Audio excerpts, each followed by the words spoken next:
উপর যে জুলুম হয়েছে, এই জুলুমের ধারাবাহিকতায় 13 সাল থেকে আজকে পর্যন্ত 5 তারিখের আগ পর্যন্ত আমরা জুলুমের শিকার হয়েছি, এ ব্যাপারে কোনো সন্দেহ নাই।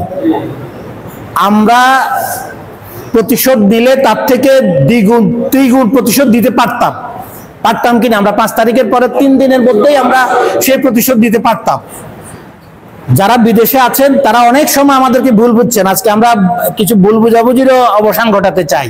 ওনারা মনে করতেছিলেন যে আমরা মনে হয় দেশে থাকি, আমরা কিছুটা লিয়াজো করে চলি, আমরা কিছুটা অন্যদের সাথে করে চলি, এটা হয়তো অনেকেই মনে করতেন। আমি আপনাদেরকে আজকে এখানে মসজিদে বসে বলতে চাই, এই চিন্তা চেতনা আপনাদের নির্জলা ভুল ছিল। আমি এই কথাটা অনেককেই বলছি যারা বিদেশে থাকেন। আমি দুবাই গিয়েছি, আমি সৌদি আরব গিয়েছি, আমি ওয়ার্ল্ডের 26টা দেশে আমি ঘুরেছি। আমি যেখানে আমাদের সিলোনিয়ার লোকজনকে পেয়েছি আমি তাদেরকে বুঝাতে সক্ষম হয়েছি, চেষ্টা করেছি যে আমরা কারোর সাথে লিয়াজো করে চলি নাই।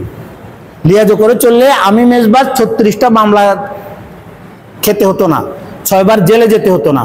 আমার হাত পাকে আমার এই বয়সে এখন নামাজ পড়তে কষ্ট হয়।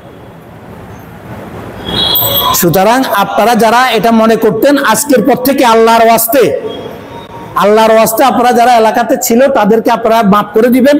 এরপরে যদি আমাদের ভুল ত্রুটি থাকে আমি এখানে দাঁড়িয়ে আপনাদের কাছে ক্ষমা চাচ্ছি। যারা বিদেশ ছিলেন, যারা বিদেশ থেকে বিভিন্নভাবে সহযোগিতা করেছেন, যারা এলাকা থেকে এলাকাকে সুরক্ষিত রাখার চেষ্টা করেছেন, আমাদের ভাইদেরকে অন্তত কিছুটা হলেও বিপদ আপদ মুক্ত রাখার চেষ্টা করেছেন, তাদের সাথে আপনাদের যাতে কোনো দূরত্ব তৈরি না থাকে। আজকের পর থেকে আমরা ক্ষমা চাচ্ছি, আপনাদেরকে আমরাও ক্ষমা করে দিলাম। আপনারা আমাদের উপর কোনো রাগ খুব রাখবেন না। আর কোনো রাগ আছে আজকের পর থেকে? আমরা এক হয়ে কাজ করব, এক হয়ে এই দেশকে গড়ব, এই বাংলাদেশকে গড়ব। আমিরে জামাত যে নির্দেশনা দিয়েছেন, আমি আপনাদেরকে একটা ছোট্ট, এই যে এখানে এগুলো আমার মোটেও পছন্দ না, আমার এইসব রেকর্ড আমার মোটেও পছন্দ না। আমি এরপরেও আমি ওই বন্যার এখানে ত্রাণ দিতে গেছি, কারা কারা জানি ভিডিও করছে, ভিডিওটা পাঠানোর পরে এটারও অনেক সমালোচনা আছে কিনা? আচ্ছা, আমি কার কথা বলছি? আমিরে জামাতের কথা বলছি। তো যদি আমিরে জামাতের কথা না বলে আমি যদি বলতাম যে আমি মেজবাউদ্দিন সাঈদের পক্ষে আসছি, আপনারা সবাই আমার থেকে ত্রাণ নেন, তাহলে কি সমালোচনা বেশি হতো না কম হতো? এখন এটাও দোষ, ওটাও দোষ। আমি বলছি আমিরে জামাত বলছে সবাইকে সহযোগিতা করার জন্য। উনি ফেনীতে এসে বলে গেছে এবং স্পেসিফিক আমাদেরকে দায়িত্বশীলদের মাঝে বলে গেছে যে আমি তো আর সারাদিন থাকতে পারবো না, আমার সালাম পৌঁছাবেন এবং কার কি লাগে আপনারা খবর নেবেন। এটা বলাটাও আমার অপরাধ হয়েছে।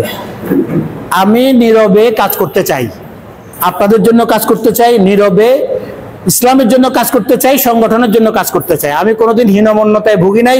আমি 17 বছর তো না, আমি ছাত্র জীবন থেকেও আমি কোনোদিন হীনমন্যতায় ভুগি নাই। আমি কোনোদিন পরিচয় গোপন করে আমি কোথাও চলি নাই। আমি এই এলাকার ছেলে। আমাদের সভাপতি বলতেছে যে আমি ফেনীর কৃতি সন্তান। আমি কৃতি সন্তান না, আমি এই এলাকার ছেলে, আপনাদেরই বড় ভাই অথবা ছোট ভাই, আপনাদেরই অনেকেরই বড় ভাই। আমার এখন বয়স 53-এর কাছাকাছি। এখানে যারা আছেন তাদেরই বড় ভাই বলতে গেলে।